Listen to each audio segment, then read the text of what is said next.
Hello friends, so today I am making a snake and ladder game for water conservation using A3 size sheets of green and yellow color. I have made a mat using them of 10 by 10 inches, making 100 boxes column, and then I have cut out snakes from different colors and ladder, and I'll be pasting it and making eyes with pen for snakes, and I have marked the numbers 1 to 100 and then start on the first and finish on the 100. Now I've pasted, as you can see, the ladders accordingly.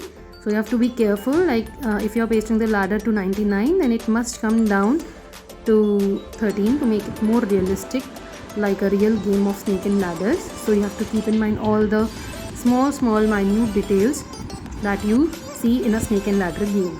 Like I have the theme of water conservation. So if a snake is biting, if you are taking a long bath, then the snake is biting you and you're coming down from 46th number to the 8th number, which is wastage of water, and so on. I've made and labeled all of them, as you can see.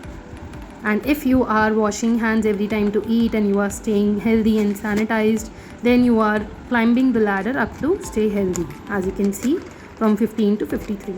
So on I've made it, and this is a board game for school project class 5. I hope you liked my video. Thank you for watching.